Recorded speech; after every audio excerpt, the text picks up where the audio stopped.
Warm welcome in this listening session. Today we are to enjoy listening text 9. The name of the story is The Farmer Who Bought a Well. Let us enjoy it.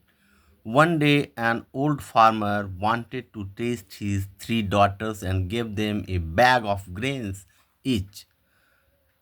एक दिन एक वृद्ध किसान ने अपने तीनों पुत्रियों का जांच करने हेतु उन्हें एक एक बैग अनाज का दिया।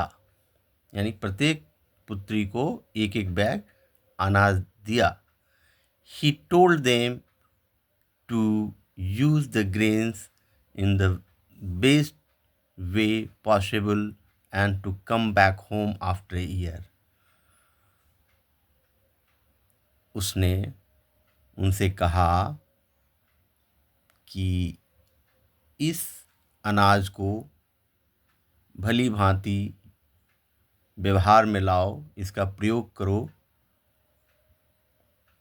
और मेरे पास यानी अपने घर पर वापस 1 वर्ष के बाद आना। A year later the daughters came back.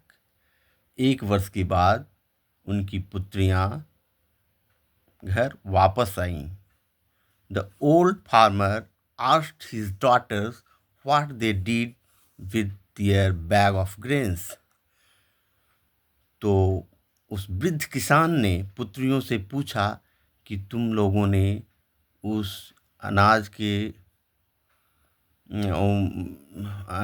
यानी बैग भरे अनाज का क्या किए।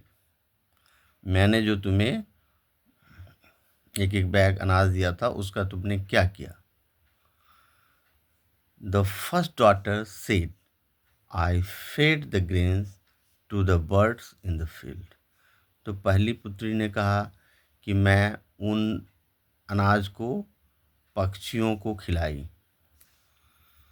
द सेकेंड डॉटर सेड, यानी दूसरी पुत्री ने कहा, I did not do anything with the bag of grains, I have brought the bag back with me.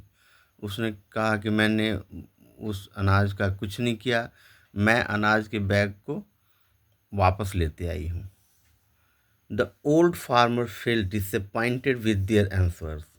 उनके इस उत्तर को सुनकर वह वृद्ध किसान निराश हो गया, यानी मायूस हो गया।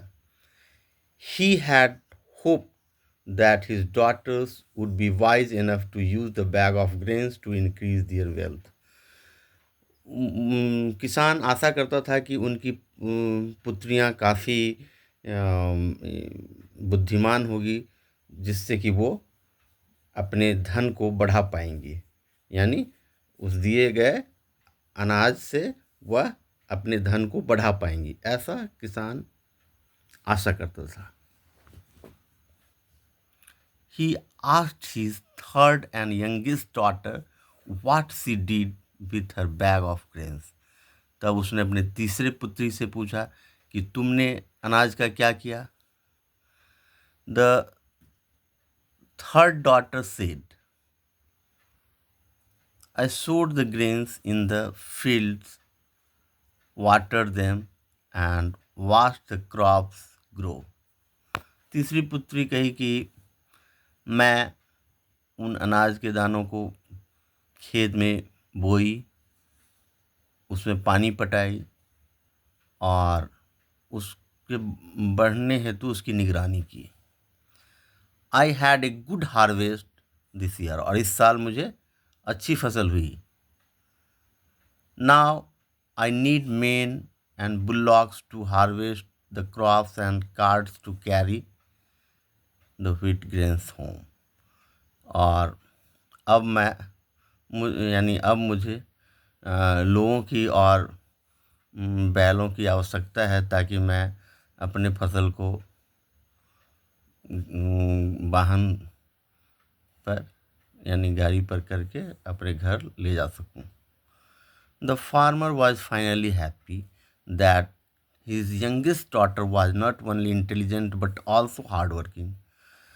अब ये वृद्ध किसान जो है वो अंततः खुश हुआ कि उसकी जो सबसे छोटी पुत्री है वह सिर्फ बुद्धिमान ही नहीं है बल्कि परिश्रमी भी है, यानी वो काफ़ी परिश्रमी है।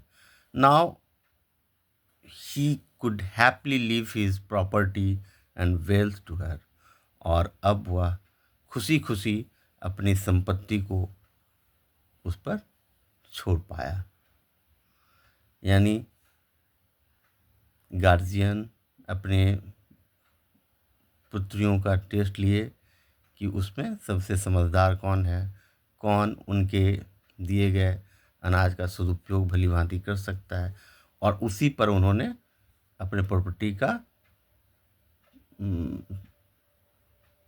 कार्यभार संभालने को दिया, यानी उत्तरदायित्व सौंपी।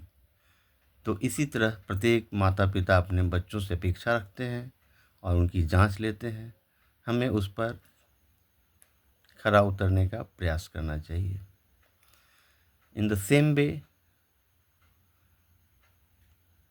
even our parents can test us, so we need to be aware of that and to prove our wiseness properly, like the youngest daughter of the old farmer. Hope you might have enjoyed it. Must comment positively in comment box so that you can get next story on proper time. Thanks for watching. See you in next class with new solution.